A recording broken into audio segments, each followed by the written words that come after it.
Here's why Bob Marley should be made a national hero in Jamaica. I'm Kalilah Reynolds, founder of Money Media, and this is not the usual type of content that I make or the usual type of thing that I talk about. But every now and again, I feel compelled to comment on certain social issues, and this one has been burning me for a while. It just baffles me how there are people in Jamaica, including multiple administrations, governments over the years, who don't think that Bob Marley is worthy of being named a national hero. No one, and I repeat, no one has contributed more to Jamaica's cultural, political, historical, economic, social, and even religious identity than Bob Marley. Now, his cultural contribution is obvious. Even more than 40 years after his death, Bob Marley is still the #1 selling artist out of Jamaica. And when any Jamaican travels anywhere in the world, even today, the first thing that a foreigner is likely to say is, "Oh, you're from Jamaica? Bob Marley, yeah, man." And they might even start singing like One Love or something. Now, Bob Marley globalized an original art form indigenous to and created in Jamaica, reggae music. He took the sound of this little Caribbean island to the world, and the world loved it, and they loved us. And with the globalization of reggae music came an economic contribution that continues to this day, I would dare say unmatched by any other Jamaican in history. So a music industry that today remains vibrant. How many new, young, extremely talented singers have come up wanting to be like Bob Marley? How many record studios have been built? How many sound engineers have a job? How many guitarists and drum players have been able to travel the world? And how many stylists and fashion designers? Because, once you're an artist, you gotta have the swag, right? And then how many stage shows featuring local talent? How many sound systems get at work? How many peanuts man make a money? How many promoters? And how many graphic designers to make the flyers? And how many radio stations get to run the ads and play the music? And how many jobs do they all support? All off the back of Bob Marley. Not to mention tourism. How many people have visited this island because of his legacy?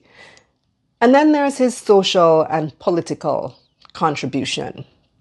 Bob Marley came this close to sacrificing his life for peace and political stability in Jamaica. So much so that the recent biopic about his life chose this as its overarching focus.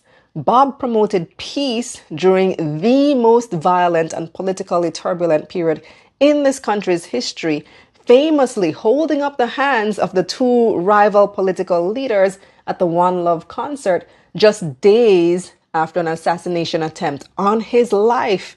He was willing and almost did make the ultimate sacrifice for this country despite being warned.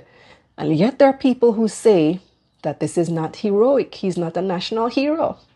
Truth be told, Bob Marley was and still is an international hero, a hero to people all over Africa, the Caribbean, and Black people around the world. As a young Black girl growing up in Belize, my father's Bob Marley records were the beginning of my Black consciousness, my introduction to Garvey and Selassie, which became my gateway to Malcolm and Martin, Du Bois, Van Sertima, and other noteworthy Black thinkers.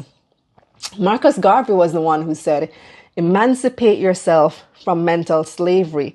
None but ourselves can free our minds."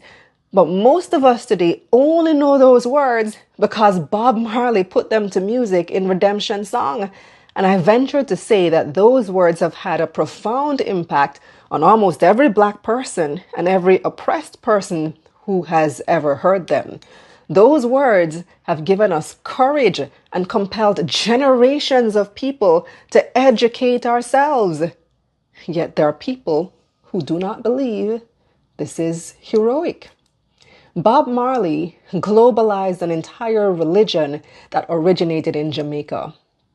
There are Rastafarians worldwide now.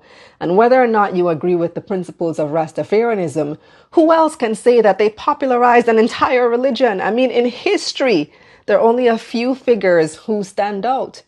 Which other Jamaican has had the same impact on the culture, the history, the politics, the religion, the economy, and the entire society of modern day Jamaica? Not one. Not even any of the 7 people who've been previously granted the honor of national hero. He was willing to sacrifice his life like Nanny, Sharp, Bogle, and Gordon. He promoted political stability like Manley and Bustamante. He evangelized the Black consciousness like Garvey. That's all of the heroes combined. Plus, he globalized music and religion that originated in Jamaica and helped to establish Jamaica as a music and cultural mecca, indirectly contributing to the economy and tourism for decades to come. Yet there are people who still say Bob is not a hero. It feels like that meme from Tyrese. What more do you want from me? Now, Bob's detractors say that he is not fit to be named a national hero because he fathered many children outside his marriage and smoked ganja. And they say that for these reasons, he is not of a fit moral character. But marijuana has been decriminalized in Jamaica since 2015. And the issues with his marriage, well, that is best for his wife to judge. And she moved on a long time ago. It's time the haters did too. Sure, Bob had flaws, but who doesn't? To let those 2 flaws overshadow the entire impact that Bob Marley has had on Jamaica and the world, and tell the world that Bob is not one of your heroes is not only disrespectful to Bob, but to Jamaica itself. And that's the bottom line. In this great future, you